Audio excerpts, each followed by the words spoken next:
everybody. Hi. New month means a new possibility pile. So I know, there's so many of them. they always exist. Do we always take them?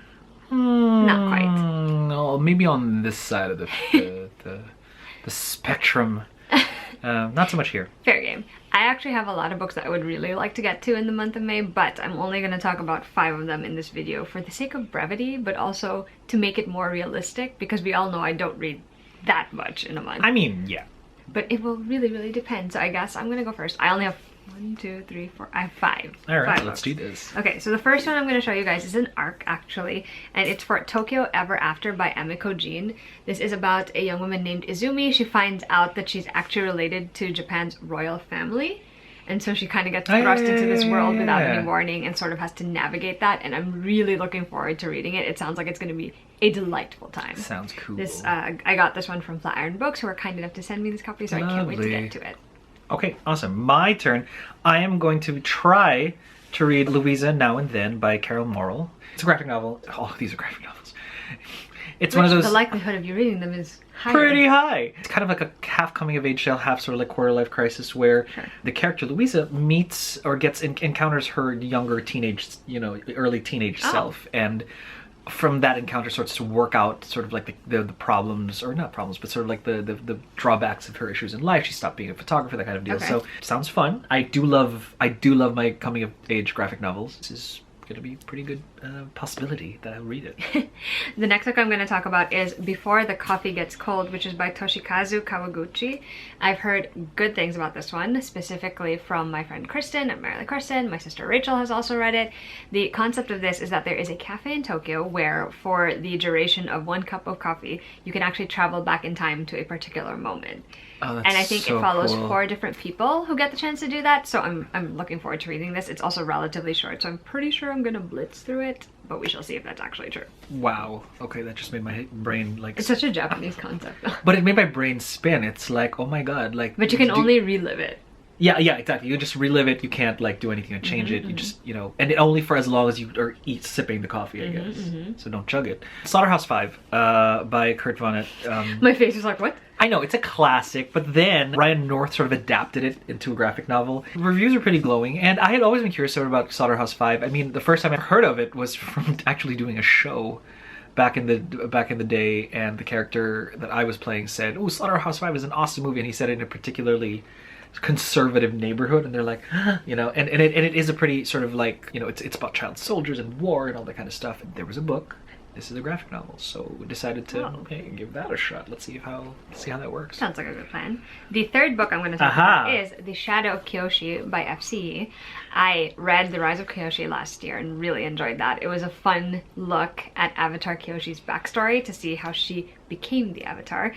This is obviously going to take place after the events in that first book. Kyoshi has a lot to do to continue to prove herself as the Avatar, and she is facing a particularly complicated set of obstacles in this book. She actually returns to or goes to the Fire Nation in it, which I'm interested in seeing, obviously, and I would like to find out how this story all wraps up for her because I enjoy the first one so much as well. I am going to try The Victories, Volume 1 Touched by Michael Avon Erning. It's one of those superhero type, stories, very, I think, leaning more towards the grittier side of it. I just thought, like, this looks pretty interesting, so I decided to go grab that off of my Comixology, which is lovely, by the way. And the only reason I'm reading anything at all these days. So again, it's one of those, superheroes put in, situations that you wouldn't normally see our mainstream heroes, at least traditionally in the past. Now, all sorts of great, crazy stuff, we'll talk about that in a bit, is happening, but here it's sort of in the line of those sort of things. But hopefully maybe a little less gory and crazy like the usual. I guess we'll find out, right? Yeah, we'll figure it out. The next book I'm going to talk about is Rent a Boyfriend by Gloria Child. This beautiful finished copy was sent to me by Simon Teen. This book is about Chloe. She hires a young man named Drew from the business Rent for Your Rent, which is basically to help Asian American kids, have the perfect Asian boyfriend to show off to their parents. And so Chloe has to convince her parents that Drew is the perfect one for her. Right. They have to pretend to be in love, except that she finds that she's starting to get drawn in by Drew and starts actually falling for him. And he's not quite the perfect Asian boyfriend that her parents would want for her, so that complicates things a little bit. Sounds like it's going to be a lot of fun. I am very much looking forward to reading it. Right. All right. Black Widow, the Nathan Edmondson run. Finely Woven Thread and the Tightly Tangled Web. So just those are volume 1 and volume 2. Anything Natasha Romanoff is just fun for me, but not every story is necessarily sort of like my cup of tea either. Either way, it's like great attempt. It's just sometimes the art throws me off. This one might be this is like the perfect storm of like awesome for me. So I to definitely have these sitting on my pile. And most likely going to read them. The last book that I'm going to talk about in this video is Clara and the Sun by Kazuo Ishiguro. This is about Clara, who is an artificial friend, and from where she's positioned in her store, she observes all the people who walk by the store, who come in and browse in the store.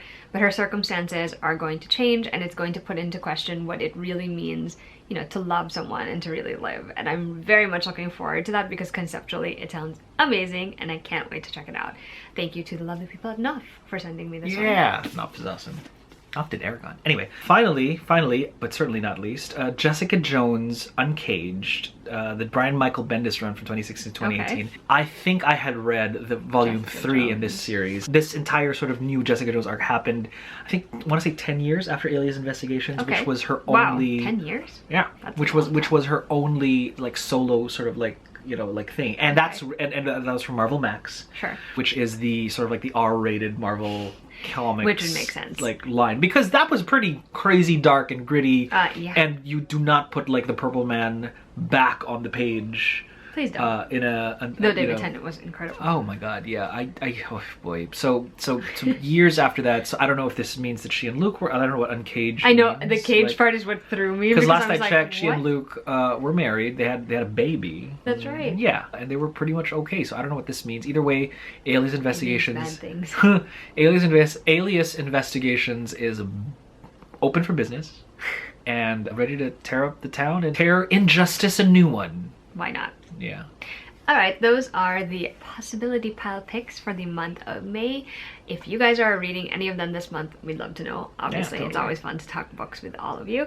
And if you want to find us on all the other social media down below in the description box, you can find pretty much every platform that we're on. Yes. And we'll see you guys with a new video soon. Bye!